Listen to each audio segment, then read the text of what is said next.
রাজ্যে প্রথম দফার ভোটের জন্য মনোনয়ন জমা শেষ হয়েছে 6 এপ্রিল। 7 এপ্রিল মনোনয়নপত্র স্কুটিনির কাজ চলবে এবং 9 এপ্রিল মনোনয়ন প্রত্যাহারের শেষ দিন।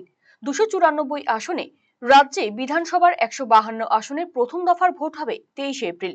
উত্তর দিনাজপুর জেলার 9টি আসনে ভোট অনুষ্ঠিত হবে প্রথম দফায়। 6 এপ্রিল মনোনয়ন জমা শেষ দিন পর্যন্ত জেলার কোন আসনে কতজন প্রার্থী মনোনয়ন জমা করলেন এক নজরে দেখে নেব সেই তালিকা। কেন্দ্র করণদিঘি, মনোনয়ন জমা পড়েছে 29টি, যার মধ্যে রাজনৈতিক দল হিসেবে মনোনয়ন জমা দিয়েছেন 10 জন এবং নির্দল হিসেবে মনোনয়ন জমা দিয়েছেন 13 জন। 2টি করে মনোনয়ন জমা দিয়েছেন তৃণমূল কংগ্রেস প্রার্থী গৌতম পাল, ভূমিপুত্র ইউনাইটেড পার্টির রমেশ চন্দ্র সিংহ, নির্দল প্রার্থী হিসেবে শেখ মোহাম্মদ আলম এবং বাহামণি হাসদা। 3টি মনোনয়ন জমা দিয়েছেন বিজেপি প্রার্থী বিরাজ বিশ্বাস। তবে করণদিঘি কেন্দ্রে উল্লেখযোগ্যভাবে একই নামে প্রার্থী রয়েছেন 6 জন। প্রতিদ্বন্দ্বিতায় থাকা 3 প্রধান দল তৃণমূল কংগ্রেস, বিজেপি এবং সিপিআইএম প্রার্থীর নামেই নির্দল প্রার্থী রয়েছেন 3 জন। জেলার 9টি বিধানসভা কেন্দ্রের মধ্যে মনোনয়ন জমা এবং প্রার্থীর সংখ্যা বেশি রয়েছে করণদিঘি কেন্দ্রে। মনোনয়ন জমা পর্ব শেষে করণদিঘি বিধানসভা কেন্দ্রে মোট প্রার্থী সংখ্যা দাঁড়িয়েছে 23। তালিকায় কারা? বিজেপি প্রার্থী রয়েছেন বিরাজ বিশ্বাস, নির্দল প্রার্থী হিসেবেও বিরাজ বিশ্বাস নামে রয়েছেন একজন। তৃণমূল কংগ্রেস প্রার্থী হিসেবে মনোনয়ন জমা দিয়েছেন গৌতম পাল। আবার নির্দল হিসেবেও মনোনয়ন জমা দিয়েছেন গৌতম পাল নামের আরো একজন। সিপিআইএম প্রার্থী রয়েছেন মোহাম্মদ সাহাবুদ্দিন, নির্দল প্রার্থী হিসেবে রয়েছেন আরো এক মোহাম্মদ সাহাবুদ্দিন। কংগ্রেস প্রার্থী হিসেবে রয়েছেন মুর্শিদ আলী, বহুজন সমাজ পার্টির নীরদ বন্ধু বিশ্বাস।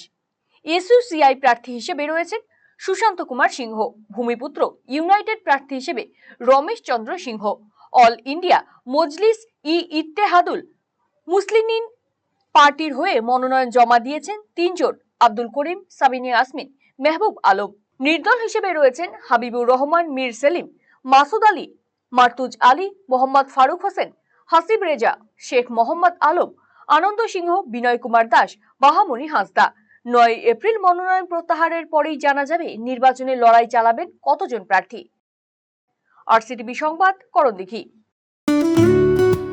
সুগন্ধি বাসমতি ভাতের মাঝে নানান উপকরণ, স্বাস্থ্যকর পরিষ্কার পরিচ্ছন্ন পরিবেশে তৈরি ম্যারিনেট করা মশলাদার মাটন এবং চিকেন বিরিয়ানি খেতে আপনাকে আসতেই হবে রায়গঞ্জের কলকাতা বিরিয়ানি দাদা বৌদিতে। শহরের সেরা মানের বিরিয়ানি খাদ্য রসিকদের তৃপ্তি মেটাতে হাজির দাদা বৌদি। রায়গঞ্জের প্রাণকেন্দ্র মোহনবাটি এলাকায় রায়গঞ্জ জেলা আদালতের প্রবেশদ্বারের কাছে সুস্বাদু মুখরোচক স্বাদে গন্ধে অতুলনীয় বিরিয়ানি পেয়ে যাবেন সারাদিন। তাই রায়গঞ্জ শহরে বিরিয়ানির এখন সেরা ঠিকানা কলকাতা বিরিয়ানি দাদা বৌদি। কলকাতা বিরিয়ানি দাদা বৌদি, মোহনবাটি, রায়গঞ্জ, উত্তর দিনাজপুর। Phone number 6204774768। আপনি কিংবা আপনার প্রিয়জনের চিকিৎসার প্রয়োজনে চিকিৎসককে দেখাতে চাইছেন? তাহলে আজই যোগাযোগ করুন রায়গঞ্জের নির্ভরযোগ্য চিকিৎসা প্রতিষ্ঠান নিউ বেঙ্গল মেডিকেলে। স্বাস্থ্যকর পরিবেশে শহরের বুকে সেরা পরিষেবা পেতে নিউ বেঙ্গল মেডিকেল আপনার পাশে রয়েছে সবসময়।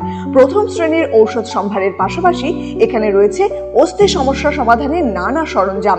এই প্রতিষ্ঠানে নিয়মিত বসছেন সুপ্রতিষ্ঠিত অস্থিরোগ বিশেষজ্ঞ ডক্টর অনুপ বর্মন এবং প্রখ্যাত কনসালটেন্ট ফিজিশিয়ান ও cardio diabetologist doctor Bhabatosh Saha.